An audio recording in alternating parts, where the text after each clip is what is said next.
Hey, Mike here. I just wanted to let you know that you can listen to Dark Poutine early and ad-free on Amazon Music, included with Prime. You're about to listen to a historical episode of Dark Poutine. After episode 149, you will find Scott is no longer with the show. In an effort to maintain continuity and offer listeners as many episodes as possible, we are leaving the episodes in which he co-hosted intact. Thank you.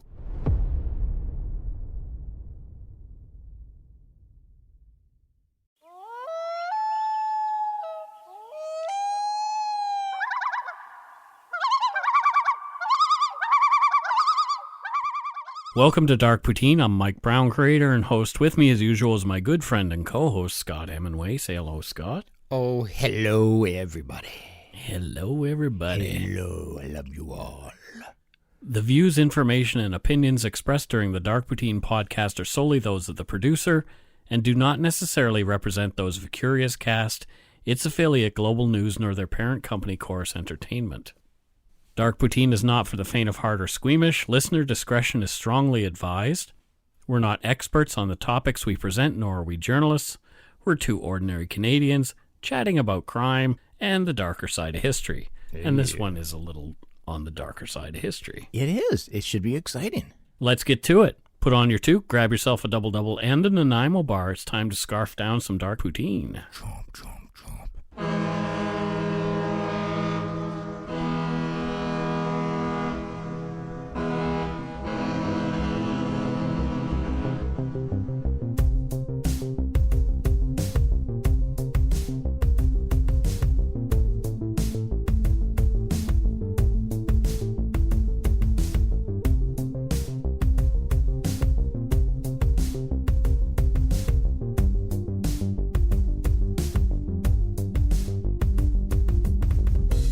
Before we start, we have a bit of a reminder. We're going to CrimeCon from June 7th to 9th, 2019 in New Orleans, Louisiana. Oh, I cannot wait. I'm excited too. Me too.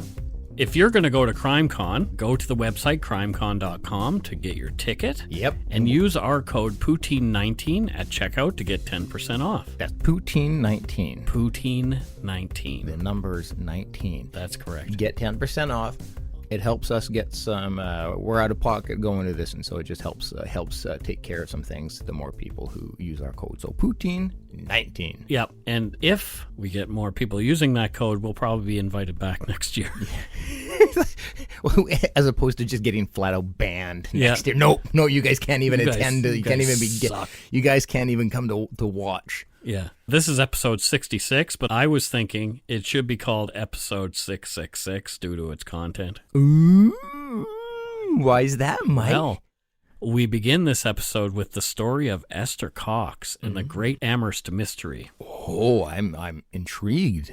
Tell us more about this mystery. Well, the story goes that young Esther Cox of Amherst, Nova Scotia, was the center of one of the most investigated and best documented and as yet unexplained poltergeist events in Canadian history. Oh, sweet sassy molassie, I can't wait. But Oh. we have a special guest who I interviewed, Morgan Knudsen, a scientific paranormal investigator and TV and radio personality, who will give more insight on this bizarre case and a few more. Oh, man, this Morgan sounds fascinating. Oh, she is. She's really cool. You can see Morgan in Blue Ant Media's new docuseries, Paranormal 911. And this TV show follows first responders as they encounter the supernatural when responding to emergency calls. Oh, interesting. And it premiered the day before this podcast dropped on March 24th, 2019. Oh, that's interesting. On Travel and Escape Channel here in Canada. And that's called T+E. And you can watch new episodes Sunday nights on T&E. What's it called again? Paranormal 911. Okay, I'm going to check And she also does another show called Haunted Hospitals, and you can find episodes of that. You would think that those would be like the most populated ghost vicinities. Yeah, we places. talk about it a little later on. Oh, so there you yeah. go. On to the Great Amherst Mystery, the story of Esther Cox.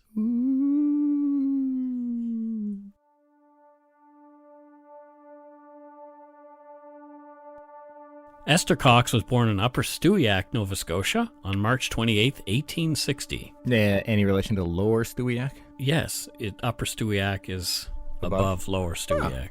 How weird. Esther's mother died of complications caused by Esther's birth 3 weeks after she was born. Yikes. Esther was so tiny, her grandmother, who'd been left to raise her, and her other siblings, had to keep Esther on a small pillow for safety until she was almost 9 months old. How crazy. It was reported that even at 9 months, Esther was still tiny. Oh, okay. Esther's father remarried and moved to Maine with his new wife, leaving the kids behind with their grandmother. Wait a minute. So the father... Well, left. His first wife died. Well, yeah, but... So I'm just going to leave my kids. Yes. Yeah. Oh, okay. That's... I got to question a few bits of his character there, but whatever. Okay. All right.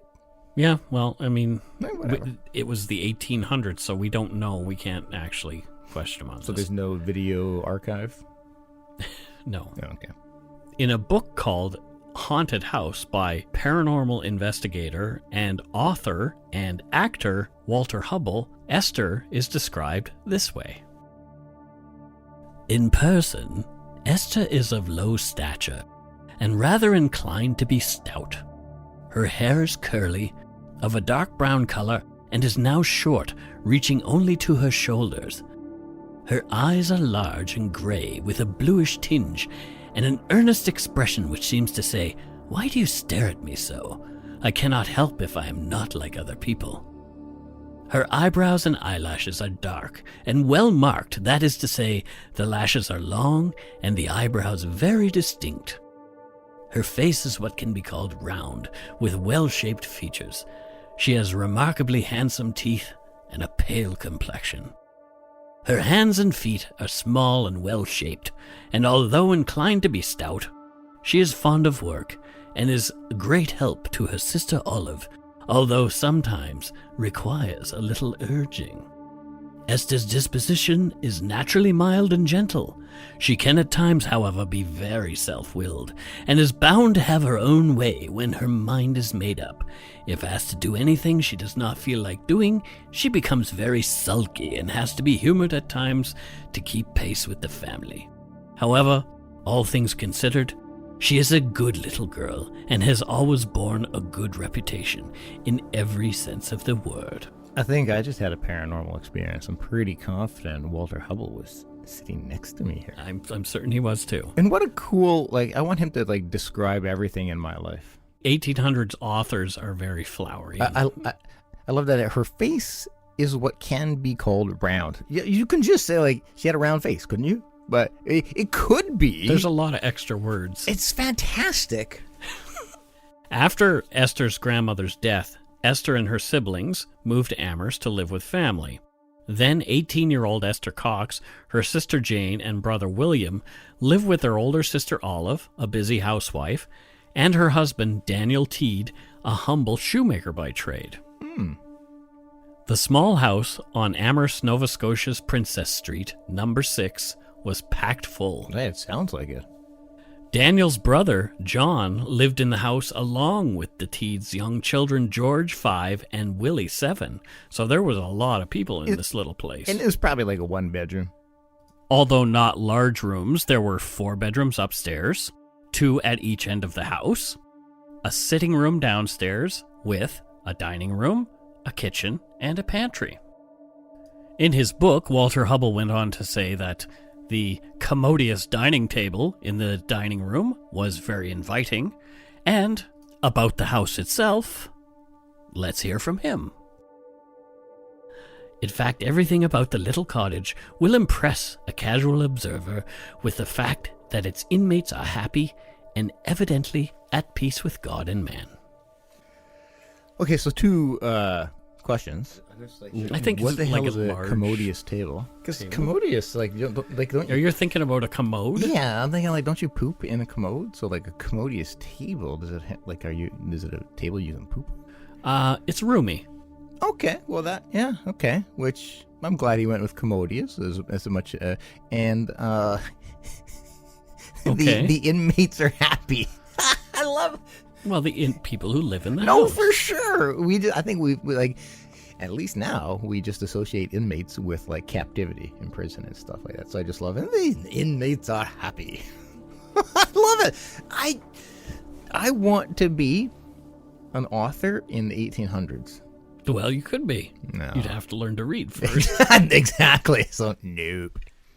Amherst is in Cumberland County, Nova Scotia, on the Isthmus of Chignecto, the natural land bridge connecting Nova Scotia and North America. So Nova Scotia is a peninsula connected to North America. Very interesting.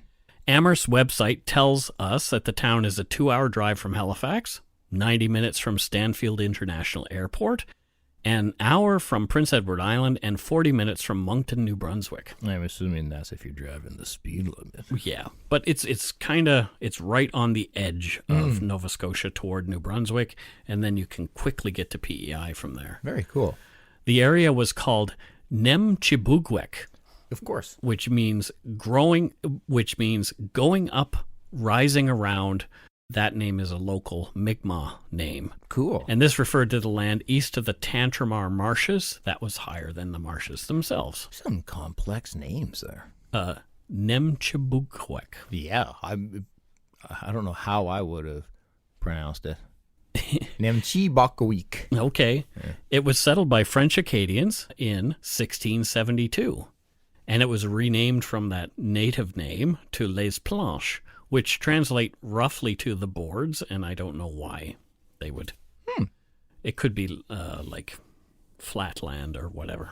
Interesting fact. My dad, speaking of French Acadians, my dad played the accordion most of his life. Well, there you go. Oh, wait a minute. Is that different than Acadians? Acadians are not accordions. Oh, well, it's close. Oh, boy. In 1878...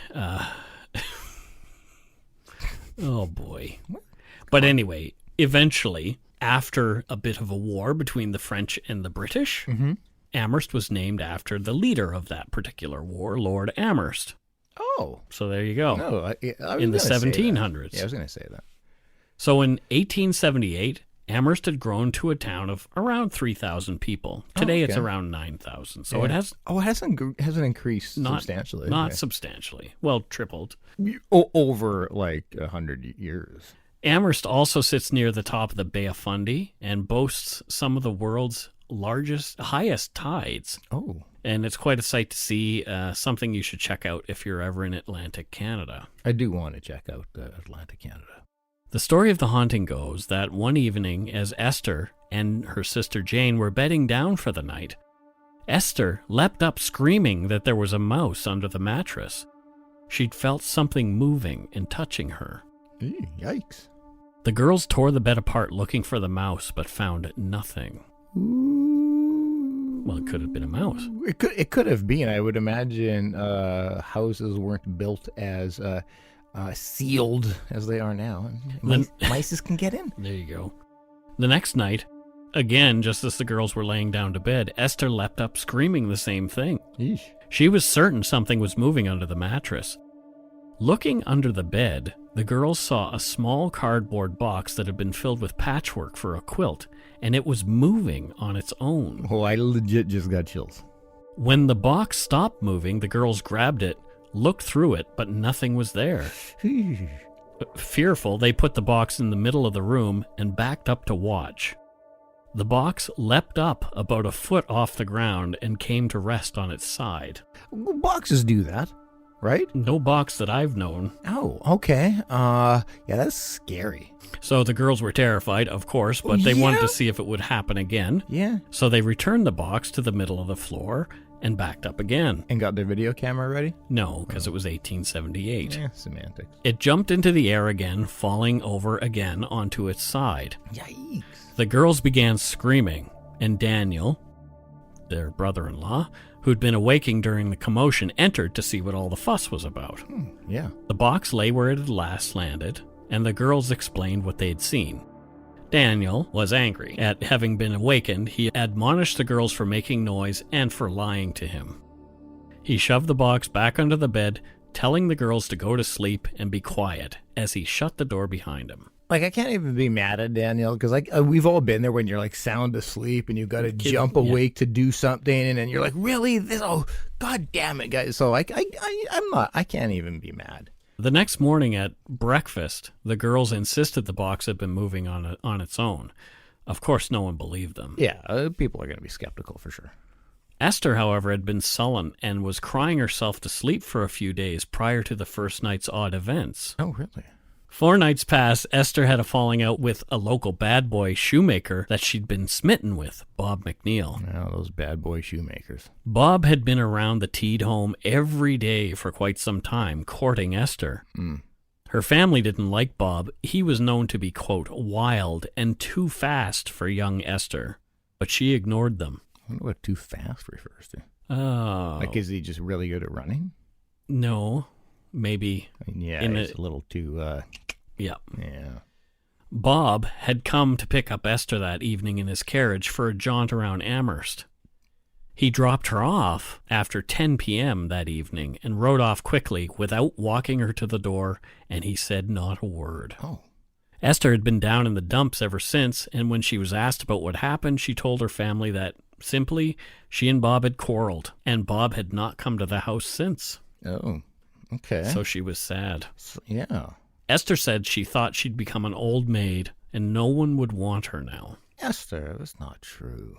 Paranormal events sometimes begin occurring around people who are suffering emotionally and mentally. Yeah, I've heard that.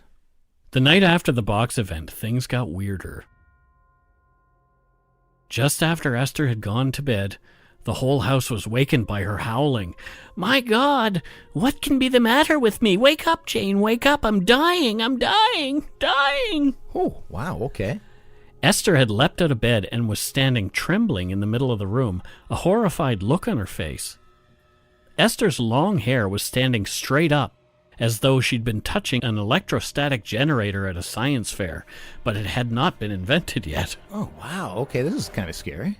Her eyes bulged from their sockets, and her face was redder than Jane had ever seen before. Bizarre, okay, yeah. Daniel and Olive Teed entered the room to see what all the yelling was about. Esther began to pale and looked as though she might faint. Daniel helped her back to bed, but as soon as they got there, she jumped up again, screaming that she thought she was going to burst. That is weird. She said she was swelling up, and she did look swollen, fevered, and pale.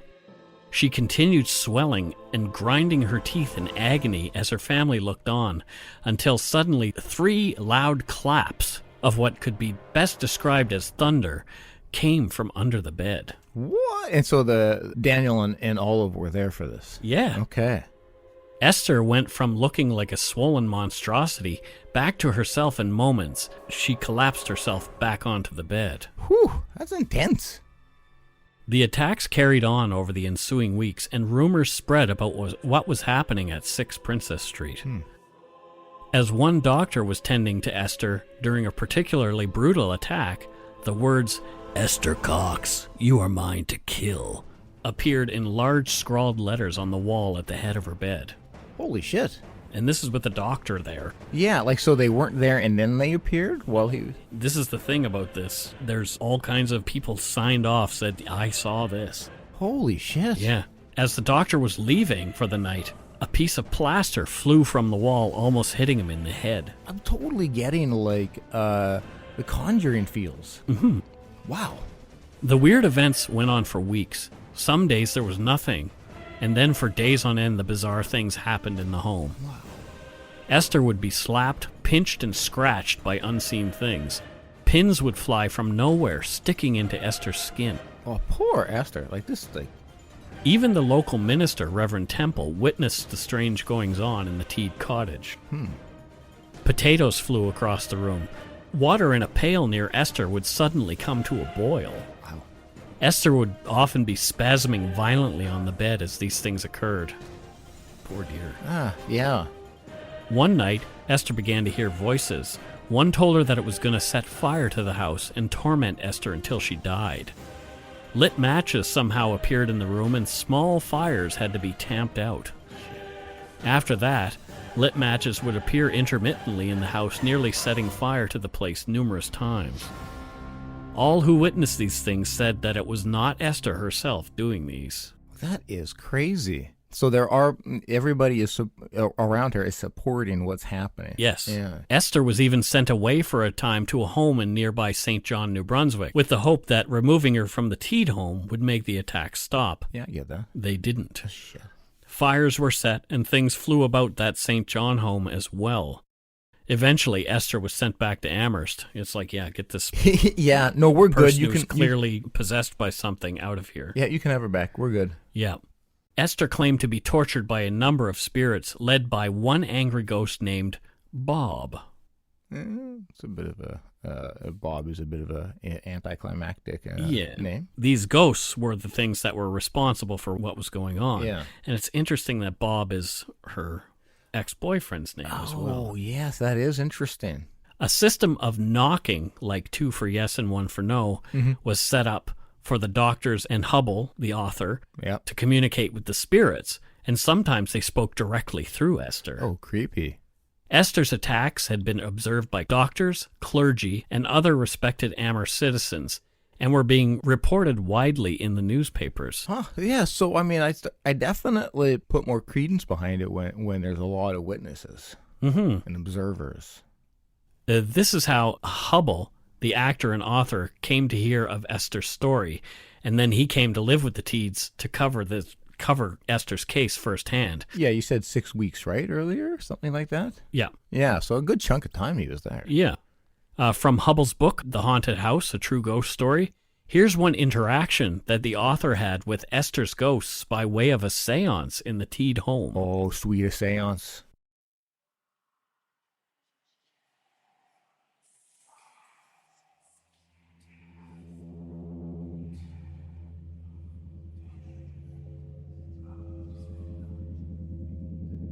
During the afternoon, while in the parlor, the author made the acquaintance of all the ghosts. Bob Nickel, the chief ghost, Maggie Fisher, another ghost almost as bad as Bob, Peter Cox, a quiet old fellow, of very little use as a ghost, because he never tries to break chairs, etc. Mary Fisher, who says she's Maggie's sister, Jane Nickel, and Eliza McNeil. The last 3 are no good as ghosts, as all they do is stalk about the house and occasionally upset something. As there are only 6 ghosts all told, and they are all present, the author asked them numerous questions, all of which were answered by loud knocks on the floor or on the wall, just as he requested, all seeming anxious to converse. The first question the author asked was, "Have you all lived on Earth?" And the answer, "Yes." Question, have you seen God? No. Are you in heaven? No. Are you in hell? Yes. Have you seen the devil? And a very loud, yes. Many other questions were answered, but the answers are not worth repeating. At the conclusion of the interview, one of the ghosts threw the author's bottle of ink from the table to the floor, spilling the contents on the carpet. End quote. Man, this Hubble is he's got this rating system for ghosts. Yeah. The final, Peter Cox is not very much of a ghost.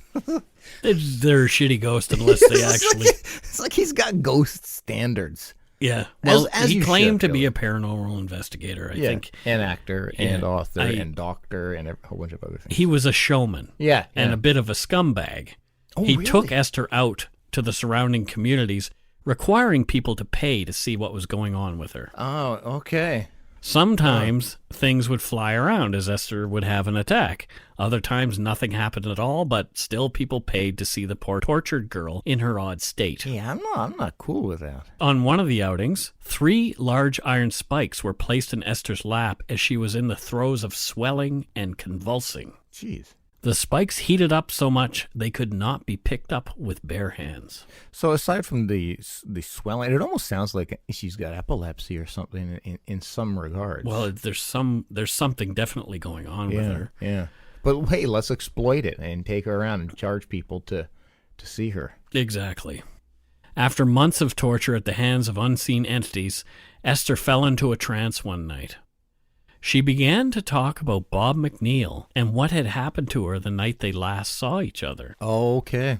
She said that she and Bob had not ridden far from the Teed home when he pulled the buggy off the main road into a more secluded, heavily wooded spot. Oh, boy. Okay. He told Esther he wanted her to go into the woods with him. Oh, shit. Esther knew what Bob wanted, so she said she'd rather stay in the carriage and asked to be taken back to town. Bob became angry, jumped out of the buggy, and pulled a pistol from his coat. Oh, shit. He pointed the gun at Esther and told her to come into the woods or he would shoot her. Wow. Esther claimed she held on to her honor, refusing Bob, and when another carriage approached, Bob gave up frustrated. Holy cow. Bob then drove Esther home in the pouring rain, refusing to put up the top out of spite for having been rebuffed. Well, what a piece of shit this guy is. Yeah, but they'd been gone for hours. What really happened? Did Bob actually carry through and rape young Esther at gunpoint? This might have been a traumatic enough event to put Esther in the state that made her vulnerable to the psychic attack she was under. Yeah, my gut tells me something much more happened than just a threat. I mean, and a lot of people believe that. Yeah, you got to look at the time that lapsed and how... And it's so fascinating how, like, right after that is when... this all started. Yeah. Yep. When Esther came out of the trance, however, she denied any knowledge of what she'd said, going back to the old claim that she and Bob had simply had a falling out. She perhaps just didn't want to admit it to herself. Well, we got to look at the time, too. Yeah. Like, even this is 2019, and it's still difficult for women. And so you go back to the 1880s, and be almost impossible, I think, to want to come forward with info. So, for sure. Yeah, poor girl. One day, Esther was undergoing a particularly harsh attack of pins flying at her and sticking into her skin, as well as loud banging noises. She ran from the Teed cottage to a nearby church where churchgoers heard the banging following her. Oh, okay. Esther ended up in a neighbor's barn, where phantom matches caught the hay on fire, burning the barn to the ground. Oh, wow. Esther was charged with arson and sentenced to 4 months in jail. She was released after serving only a month. Nothing of note happened in the prison. Interesting, okay. Shortly after her release, Esther met her first husband, and they soon married. After that, the attacks stopped for good. So, I mean, you could say that it was just due to life turning around for the positive. Yep. And that is why the spirits stopped. Exactly. It's about a bit of tuning, I think. Yeah, spiritual tuning somehow. Yeah. Or it could also be that it was, the skeptic would say that it was just not necessary for her to want that attention anymore. So, there you go. But I'm going to go with that it was tuning. There you go. Esther had a son with her first husband and another boy with her second. Esther died at 52 years old at Brockton, Massachusetts, where she lived with her second husband in 1912. Oh, that was pretty young. I mean, that's not far off from us. Yeah, she was 52, yeah. Jeez, 2 years older than I am right now. Wow. After the break, you'll hear my interview with paranormal investigator Morgan Knudsen as we talk about this case and a few others that she's dealt with that are pretty interesting. Oh, sweet. So stay tuned for that, and we'll be right back after the break. If you're looking for a smoking gun, I can absolutely guarantee you, you will not find it. In October 2001, a series of letters filled with a deadly powder called anthrax were dropped into the U.S. mail system. What started as an unprecedented case turned into an unsettling mystery. Who sent these deadly letters? And why? From Campside Media and Sony Music Entertainment, I'm Josh Dean, and this is Cover Up Season 4, The Anthrax Threat. Available now.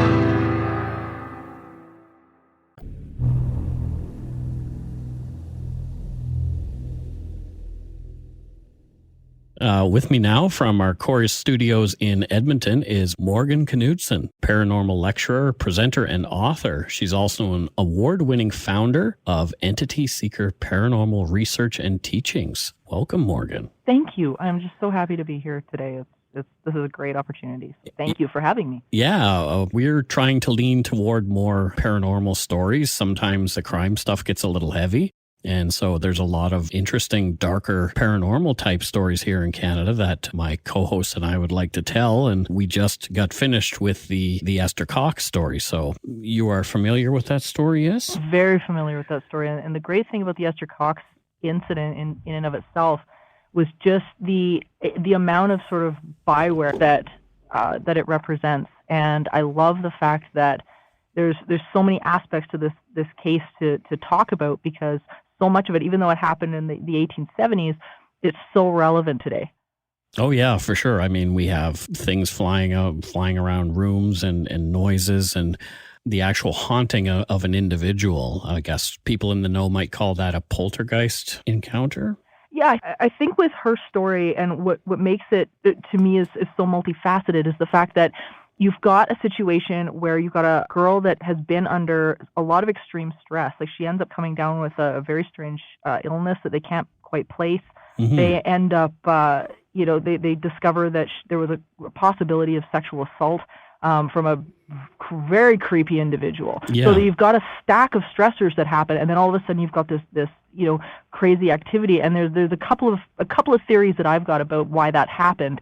But then you've got, on the other side of it, the people, of course, that told her she was crazy or she was faking it or and whatever. So it's very interesting. And she did end up doing time in jail for burning down a barn. Yeah, so. She sure did. Yeah, which maybe she didn't actually do that. It's one of those things. And a lot of people believe that's why she got out of jail so early, is because public sentiment was that she didn't actually do it. It was something else. Yeah, and I think too, the one aspect of that case that really needs to be looked at, and that I find is one of the most relevant pieces of it today, is you had this strange kind of actor fellow get a hold of her, and she was sort of an amateur paranormal investigator and very much a hobbyist, but the exploitation that went on there as well, knowing that she possibly had some mental illness and things like that going on, and the fact that he kind of grabbed onto her to make a buck is one of the reasons I think why so many people like her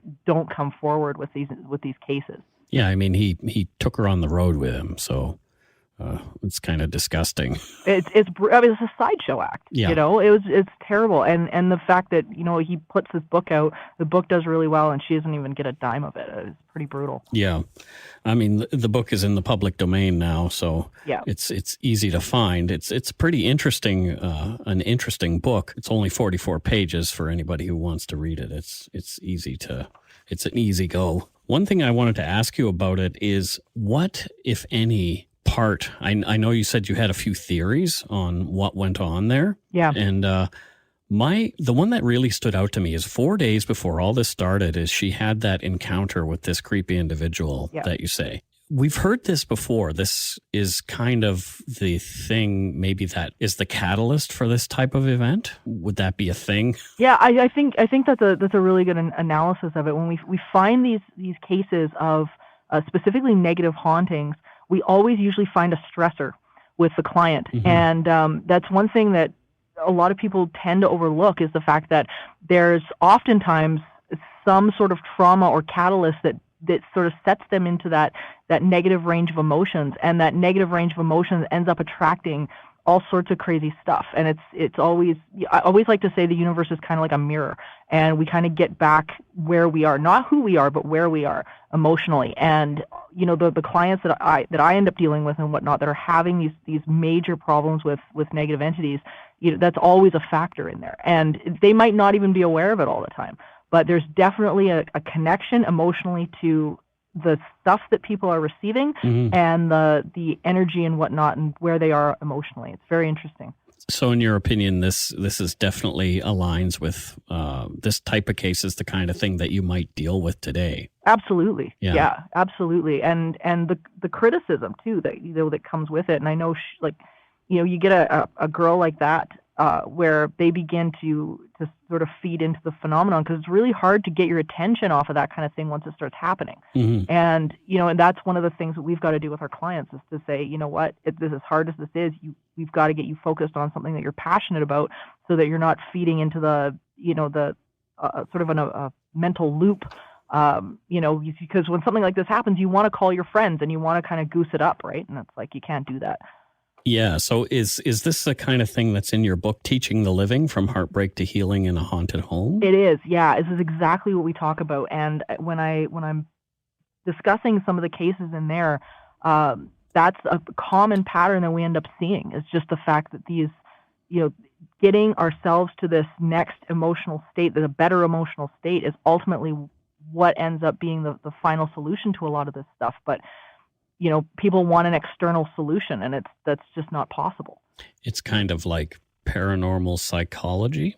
A little bit. Yep. Yeah, absolutely. And it's the recognizing of the fact that we are not apart from what we are experiencing. Mm-hmm. And that's where people, I think, get kind of screwed up. Like, if you've got a bad job, you turn around and you complain to your friends, and your friends will be like, well, part of this is you. You could go and quit and get another job and stop complaining about it. And there's always sort of that part ownership. But with hauntings, it's funny because immediately people think everything's just happening to you. Mm-hmm. And that's just not true. Interesting. So it is happening with you? Yeah, I mean, it's one of those things where we have to understand our relationship and how it's either provoking or either just antagonizing the environment. It always takes two to tango. I gotcha. And we have to understand that some of our actions are actually, in some cases, especially in negative entity cases, are actually perpetuating the phenomenon. And it's not about blame, because blame implies fault. Right. Because people they don't know. But, we've got to take a step back with them. We've got to look at what's going on in the home, and we guarantee every time that there's some correlation. So what are you doing, thinking, saying that may attract this type of energy? Exactly. Yeah. And there's always a correlation. And the Esther Cox story is such a great example of that, because here we can start to trace it back to this trauma. And, they mentioned she has an anxiety disorder, and there's a bunch of other things. And it's like, okay, well, if you think of your emotions almost like a radio dial, right? And you've got the sort of the low stuff, maybe depression and grief, and all the way up to maybe frustration on one end. And then you've got the positive stuff, the really happy, joyful stuff on the other end. You can't tune into depressed and upset and expect to get a happy frequency where all this really fun, positive paranormal activity starts to happen. Mm-hmm. And, you've got to be able to recognize the fact that you've got to tune your station. Yeah, I 100% agree with that. I believe I'm a spiritual person myself. I don't consider myself a religious person, but I believe I have kind of tuned into something that seems to be leading me in a certain direction, i.e. this talk and Sure. and other things like that. I just seem to be being drawn toward all this stuff that I find super fascinating and really interesting, and it kind of makes my soul sing. Do you know what I mean? Absolutely. And it does for me too, because I love cases that you can begin to empower people with. And when you start to realize that you've got control over what you're receiving, then it becomes so much fun. That's when you get people that are experiencing the loved ones who who have passed away, or fun encounters that make you laugh. And I mean, that's what this is all about. Yeah, for sure. That's the type of paranormal experience I want to have. Oh, and that's what makes life good. When you really get that relationship going with non-physical, man, it takes the fear out of death. It takes the fear out of losing people. It gives you freedom. It's fantastic. So you have some family history in paranormal and psychical research. Can you talk a bit about that? Yeah, absolutely. So my great-great-grandfather was Albert Durant Watson, and he was from Ontario. And he was a very noted physician, very famous physician there. His house is a historical landmark there now. But he founded the first paranormal association in Canada, and he was an amazing guy. He started extremely skeptical, and he just thought, no, this is all crazy, until he began to have these sittings with a fellow by the name of Louis Benjamin, and the amazing stuff that started to turn out of those. And he started to transcribe these events, and he published 2 books on the subject, because he thought, you know what, I'm going to put it out there. This is what I experienced. You guys weigh in for yourselves. But what was so great about that was that the information that he brought to light was just so incredibly inspiring. And the guy was an amazing poet and whatever as well. So his way of writing is very, very interesting, but amazing guy. So did you learn about him early on in life and just sort of, this is where you picked up this interest? Or? Okay, so here's where it gets weird. Okay. So I didn't know about A.D. Watson until about 6 years after Entity Seeker was founded. What? I kid you not. I Wow. had no idea. And then, and because my family history, I mean, most of the people have just no idea what's going on. They have no idea what's going on in my family. Nobody's done any research or whatever. And then, I found a couple of family members that said, oh, yeah, hey, by the way. And I was like, how could you not have given me this information like 6 years ago? Wow. Yeah, isn't that nuts? It's crazy. That's it's like it was in your genes.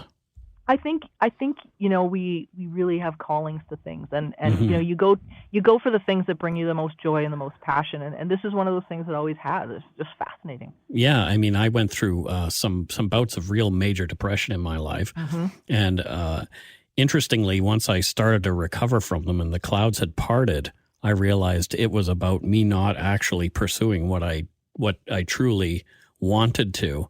I was pursuing what I thought I had to.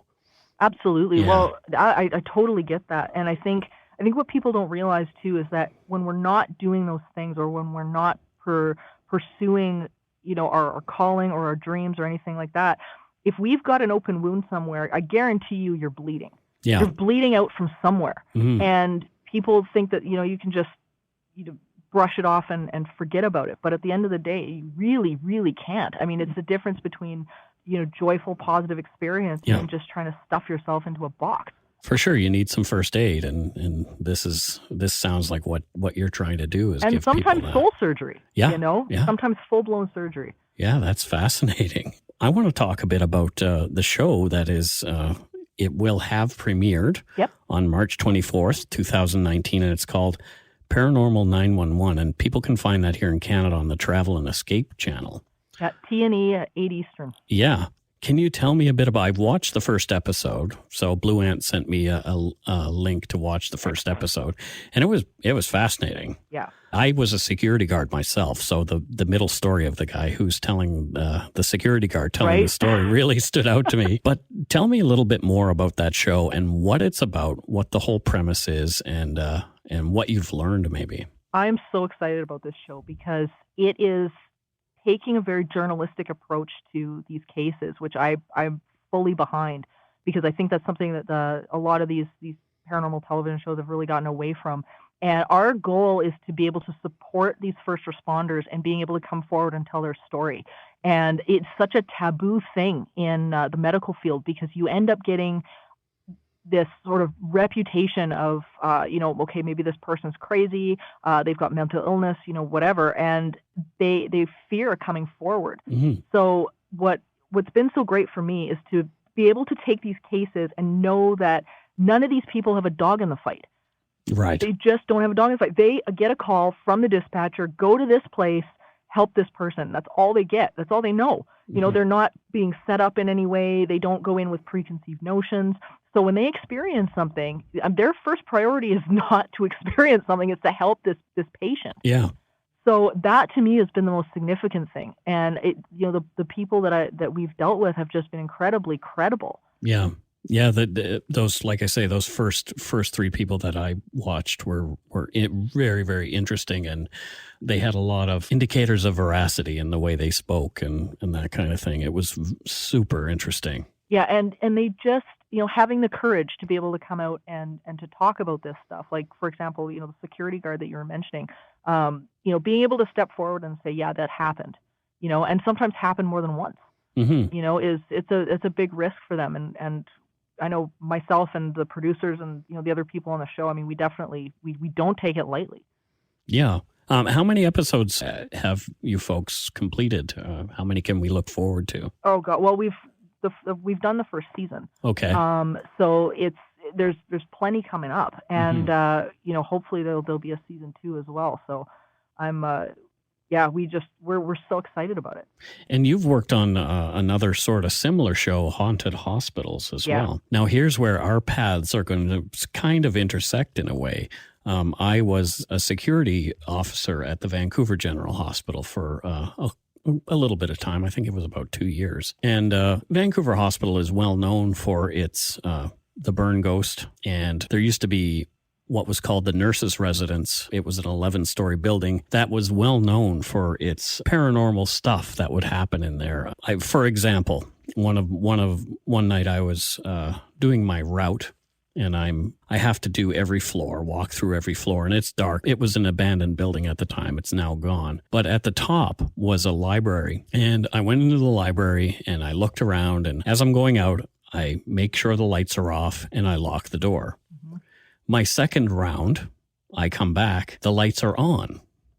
Nobody else but me has the keys for this building. There was no way that anybody could have gotten in there to turn the lights on, but here the lights are on. Then walking back down through, I had this strange situation where on a couple of floors, the elevator would meet me at on the particular floor, and the door would open as I was walking by, and there's no one in there. And the second time it happened, I checked to see is somebody playing a game with me or something like that, and nobody there. I went back to the guard shack and we had a conversation, and other guards said, "Oh yeah, we've had experiences like that too in that particular building." And it was a little creepy. I mean, I've been around a lot of old abandoned hospitals. I worked in the film industry, so inside Riverview.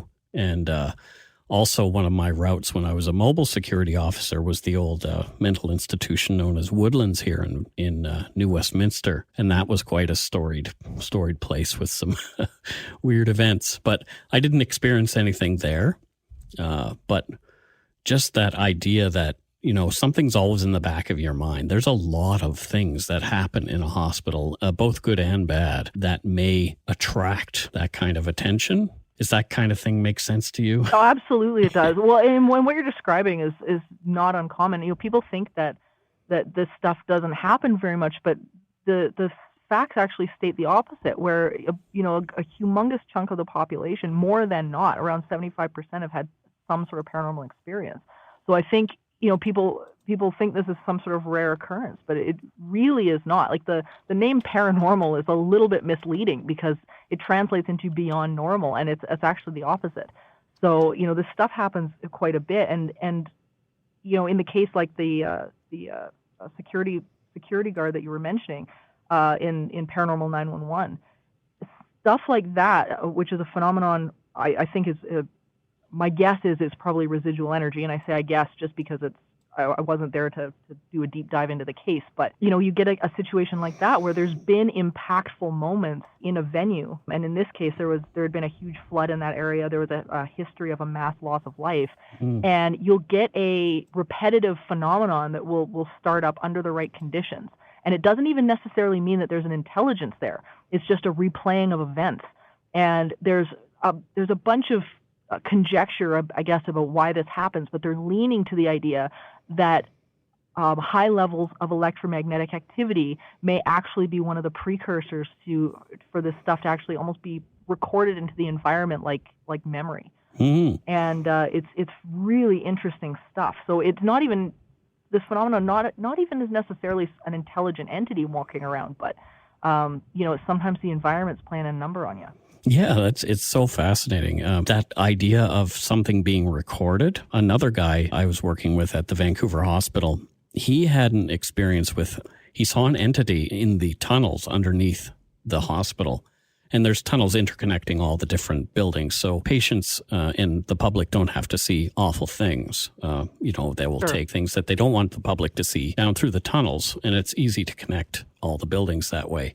This young man saw an entity walking toward him in the tunnel near where the burn unit had been. And there's a well-known story about the ghost of the burn unit near Heather Pavilion, which is the oldest building on the campus. And this guy saw somebody coming toward him that was wearing he looked like his clothing was from another era kind of thing. Mm-hmm. And being a security guard, he's, asking this gentleman as he's walking toward him, "Hi, what can I do for you? What are you doing here?" And this thing just literally walked right through him. Yeah. It just as though he wasn't there and didn't interact with him. And he came back to the guard shack. We're again, having lunch, and he was pale, and he couldn't quite articulate what had happened to him. It took some doing to get it out of him. And he told us what had happened. And immediately after getting it all out, he just gave, his utility belt and said, "I quit. I'm not coming back here." He was just so terrified of what had happened to him that night. It's scary. And that's such a great example of residual energy. When you've got an image that you can't interact with, you can't get its attention. Mm-hmm. And it's a classic example of it. Yeah, it's pretty fascinating. I'm really glad that you can talk to me about it, because I've over the years wondered what it is and done some reading and that kind of thing about it. And it sounds like your belief is pretty much what I've come to. It had to be something left over.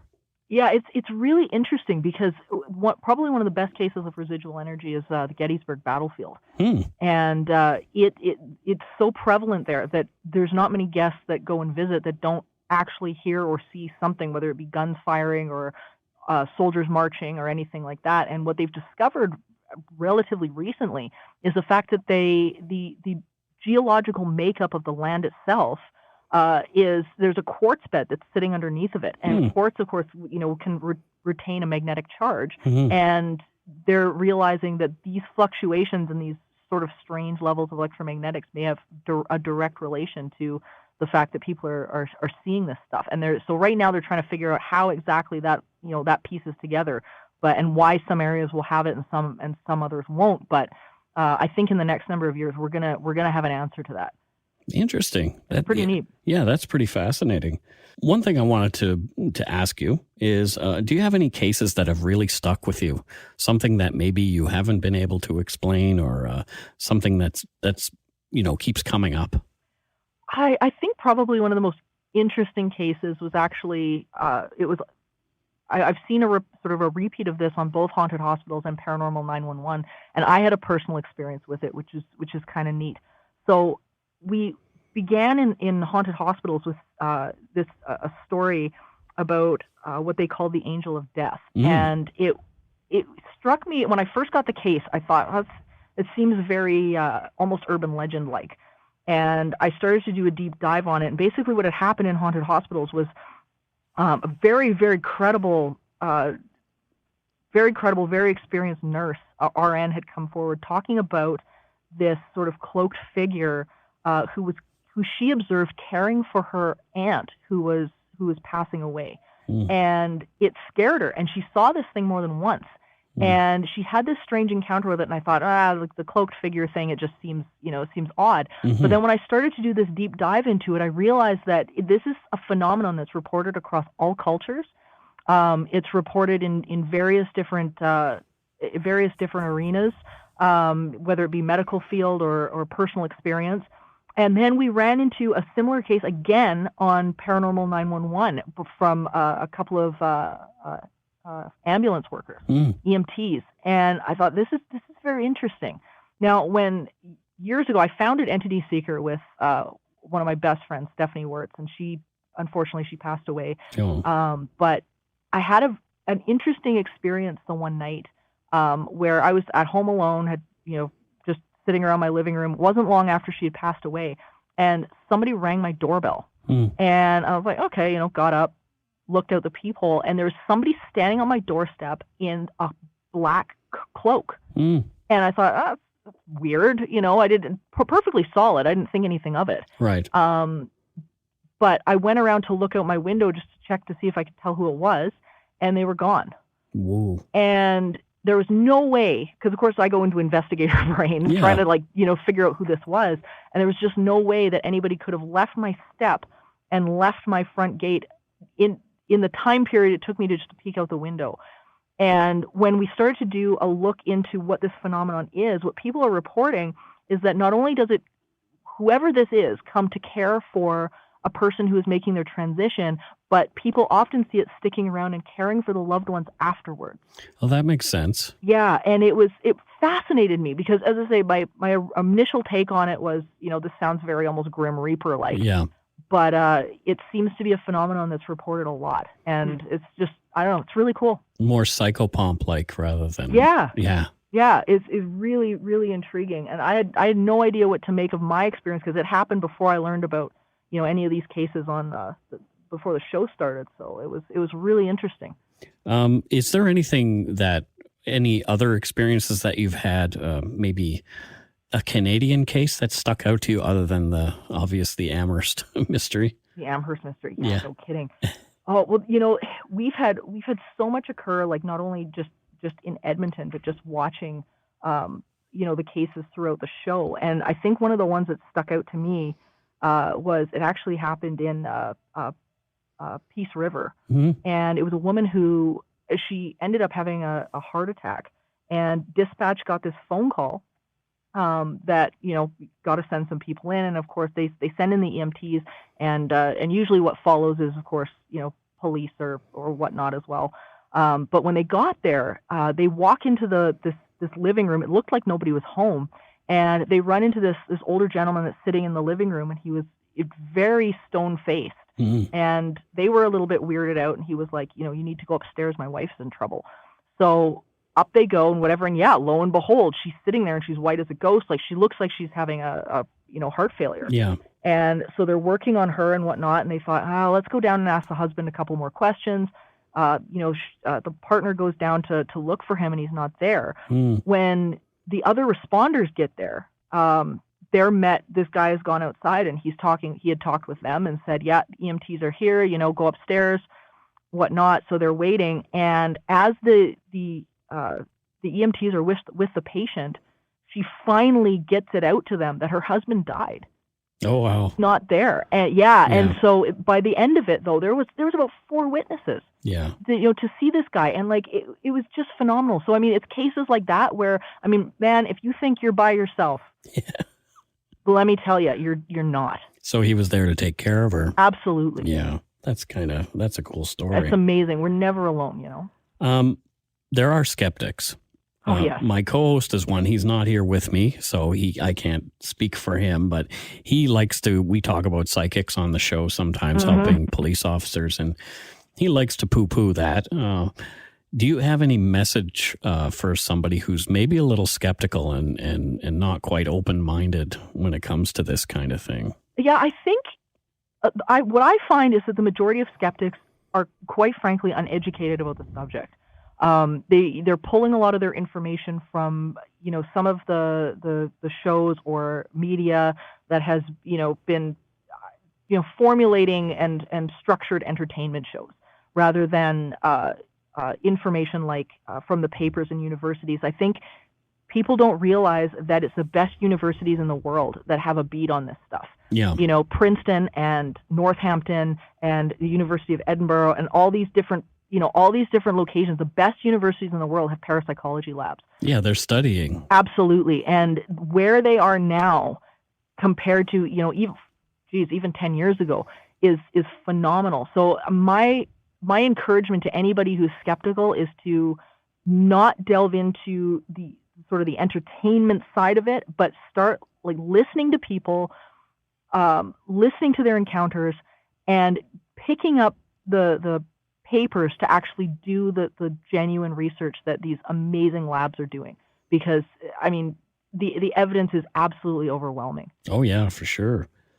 If you could investigate any case, anything, money's not an issue, something that you would really love to, like you say, do a deep dive on. Oh my gosh. I think I would have to sort of go back in time to about the 1970s, actually. Okay. If I could do it, and that would be the Enfield case. Oh, interesting. Yeah. Yeah, absolutely. That was a phenomenal, and it was a little frustrating with the second Conjuring movie because they wanted to use that case, but they very much minimized the role of the Society of Psychical Research in that, and the investigation that sort of preceded it. But the transcripts of people like Maurice Grosse and Dr. John Beloff talking with this entity in the house, just the recordings are phenomenal. And so I think I would rewind time a little bit, and that's where I'd end up. So if somebody wanted to hear those recordings, where can we go? You can actually go on YouTube. Oh, wow. YouTube has them, yeah, and there's quite a bit of information out there.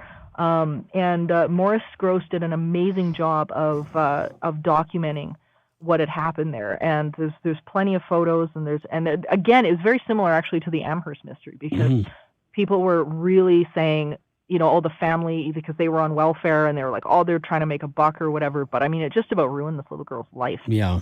So Interesting. I'm just so fascinated by this. I could talk to you all day. Oh, I know. It's so much fun. It's so much fun. So much to cover. What are you working on next? What's up next for you? Oh, gosh. So on Saturday, I am going back to film the second season of Haunted Hospitals. So Awesome. I'm so excited about that. It's going to be great. And I do a lot of speaking. I do a lot of presentations. I'm a fire performer as well. So I use fire to demonstrate paradigm shifts and whatnot to people. So I use it to teach. And it's really cool. So I do presentations and shows and whatnot all over the place. So it'll be lots of those coming up. So if people want to find you, where can they do that? Best place to find me is entityseeker.ca. No plural, just entityseeker.ca. Best place to go. And I see you have a Facebook page, Twitter, Instagram, YouTube. All of the above. Yeah. And all at Entity Seeker. So they'll find me no problem. Awesome. I'm pretty available. So That's fantastic. This has been so interesting. And thank you for coming on and humoring me and talking about our specific case, the Amherst mystery. Is there anything else that you want to talk about just about that specific case before we go? Anything that maybe we didn't cover? I think with the Amherst case, I think the one of the big lessons is to be careful about who you're talking to about some of this stuff. I think she is such an example of how things can go so wrong, and how to make sure that if you're bringing in an investigator or a team or anything like that, that you really do your homework about who these people are. Because she's such a great example of just getting completely exploited. And that's the one thing, people ask me all the time, what do you look for in a team? And one of the first things I tell them is, everybody that I work with, that I bring in for a case, has a purpose there. Yeah. We work with nurses and psychologists and engineers and sound engineers and all of these different people. And they're not there because they're my buddies. And I think and I have to say too, she's such a good example of somebody who may have had mental illness wrapped into this problem, which is another reason why you can't bring in people that are just hobbyists. Yeah. Because if you've got somebody that's got mental health complications, and we've run into that plenty of times. Sure. It's really rampant in this field. And, you can't be playing around with that stuff. So I think my biggest thing is, in her case, if she had been my client, things would have been a lot different. Everything stopped once she got married. What are your thoughts on that? Well, I mean, assuming that it wasn't a hoax. But my thought is that I think once you are able to get into that better headspace, whatever it is, and maybe for her it was finding a bond, finding a relationship, somebody to make her feel loved and accepted. That's enough just to get you off of that frequency, right? And I mean, I definitely recommend to people to make sure that they're doing their own self work. It's not about going out and finding somebody to fix you, right? But at the same time, if that's what it was for her, then maybe it was just enough to kind of knock her up that emotional scale a little bit, and she stopped being on the receiving end of the crazy. So there you go. Yeah. Hey, that makes good sense to me, actually. So thank you so much, Morgan. And you pronounce your last name Knudsen, correct? Knudsen, actually. Knudsen. Yeah, it's Viking. It's Norwegian, so you always pronounce the K. Oh, Knudsen. Interesting. Hey? So Morgan Knudsen, thank you so much. Thank you. And you know what? We might call on you again if we have some other paranormal cases that we cover. Anytime. Fantastic. Thanks for your time, and we'll see you on the flip side. See you on the other side. Okay. Bye. Bye-bye. And so that interview was pretty interesting. That was awesome. Yeah, and Morgan is very, very cool. And she and I both, I think, agree that I don't think we're done talking. Good. Yeah, it's like we had to leave off in mid-conversation kind of thing. Oh, man. Because I had to tie Yeah, things yeah. up. We could have gone on it felt like I could have talked to her for hours. She's so interesting. Those are good conversations when you have to force it to end. Yeah. Yeah, It was that's just awesome. like, oh shit. Yeah. I need to be cognizant of my time and of hers Yeah, too, yeah. because I didn't want to keep her forever. But she's fantastic and a good sport. So thank you, Morgan Knudsen. Thank you, Morgan. Much appreciated. Before we go, we want to give some shout outs to our new Patreon patrons. Yeah. And this week's good eggs are Tiffany McCollett from Portland, Maine. Hey, Tiffany.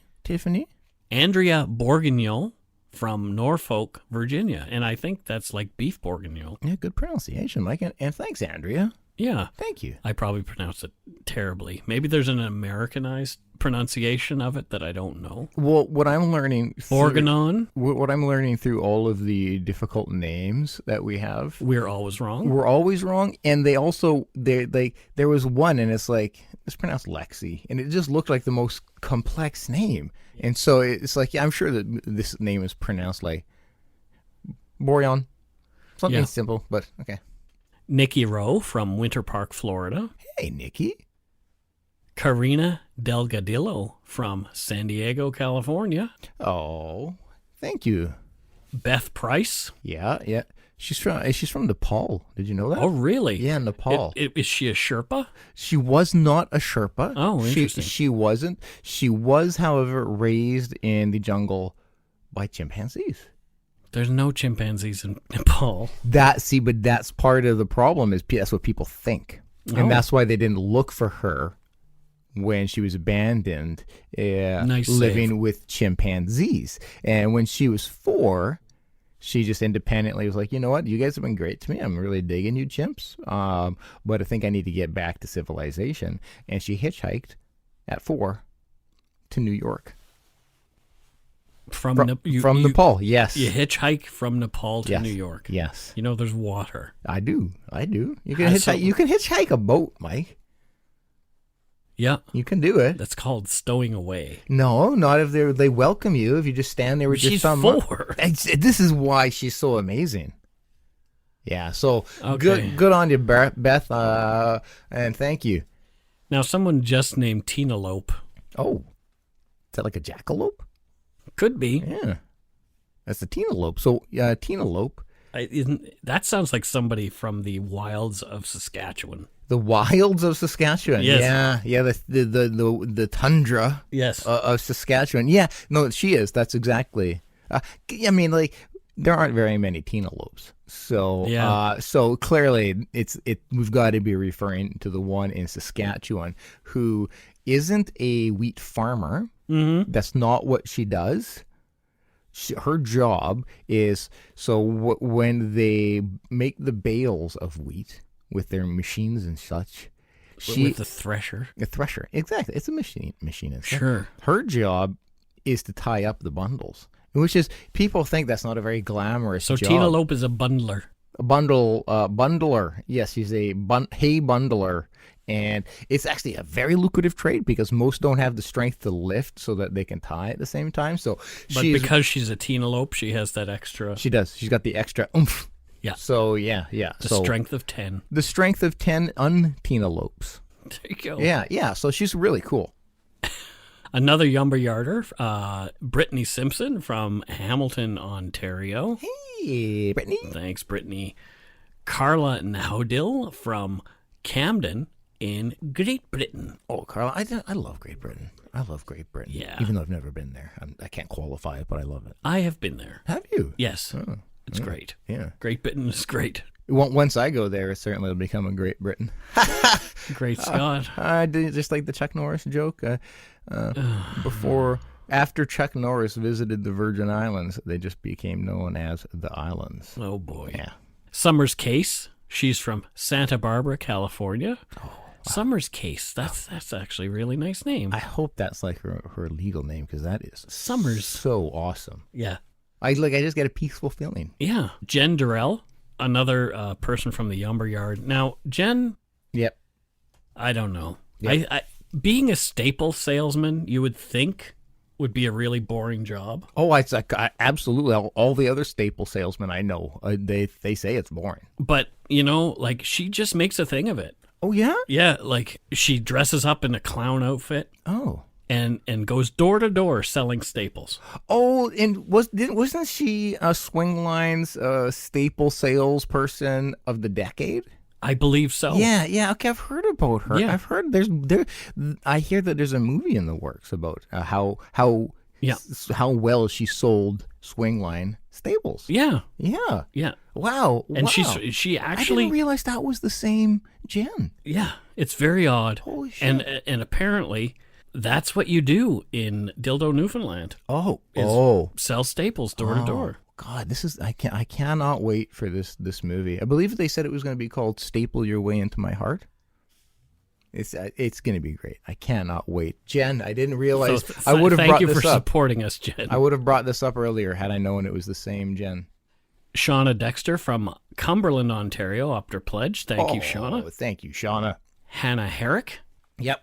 Yeah, Hannah Herrick, yeah. I believe Hannah Herrick is also from Great Britain. I call her Double H. Double H? Yeah, that's what I call her from our friendship. Yeah, because she came before Triple H. Triple H's mom. Yeah.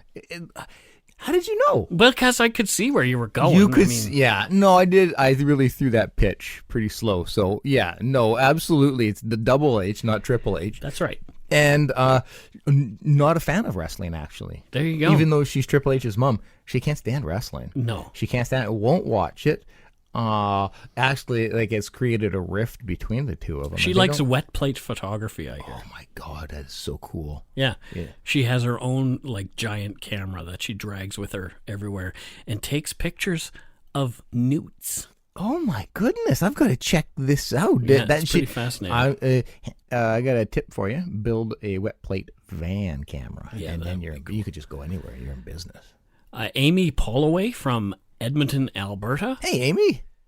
Karen Meany from Scarborough, Ontario. Karen left us some donut money one time. Oh, Karen. That's wow. when we said we should call her Karen Nicey instead of Karen Meany.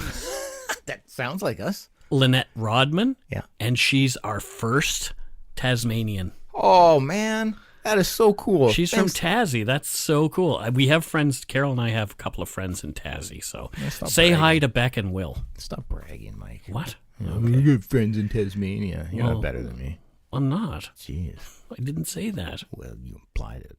Tony Jennings from Garden City, Kansas. Hey, Tony. Thank you for supporting us. Yeah. Kelsey Rieger from Belleville, Illinois. Oh, Kelsey, thank you so much. And last but not least, another Yumber-Yarder, Stephanie Swain from Winnipeg, Manitoba. Thanks, Stephanie. Thank you to our patrons, past and present, for your pledges. We appreciate your support of the show. Oh, we really do. If you want to help support the show, you can do so at patreon.com/darkpoutine. Or for a one-time support, you can send us some donut money via PayPal at our email address, darkpoutinepodcast@gmail.com. And we did get some donut money this week from Angelica Gonzalez. Oh, thank you so much, Angelica. Muchos gracias. How Angelica. Look at that. I spoke Spanish. You're implying that she's Spanish. What? Mike. I think it's safe to say. No, it's not. It's also it's never safe very to say common Norwegian name. Oh, Angelica Gonzalez. Yes. Common Norwegian, actually Swahili. Potato. Yeah.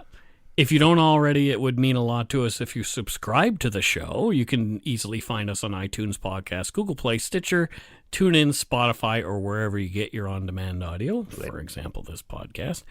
Check out our website, darkpoutine.com, for show notes and other cool stuff. Give us a follow or a like on Facebook, Twitter, and Instagram. Just search for Dark Poutine. Google it. Google it, man. Most importantly, tell your friends about us. Word of mouth is a powerful thing. Join the Umber Yard. Now we have the barnyard. The barnyard as well. Yeah, if you want to share some cat pics with your friends. Yeah. On the so Umber Yard, we had to create a second group just for pet and animal pictures alone, and it went from 0 to 450 in about 3 hours. That's crazy. Hey, our listeners wanted a place to share their pet love, and so fantastic. We gave it to them. We listened. Yeah. That's it for this week. Until next week, Don't forget to be a good egg and not a bad apple. Bye-bye, everybody. Good night.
I said to my parents, don't trust her. They wouldn't listen. Every family has a secret. Joy Delaney, mother of 4, has gone missing. From the author of Big Little Lies comes a chilling new mystery to W. You were an emotional chaos sinkhole, Amy, and I'm sick of it! Starring Annette Bening. Nobody can break your heart like your own children. And Sam Neill. She will come back. Here we go. Strap in. Apples Never Fall. All new Thursdays, only on W. Stream on Stack TV.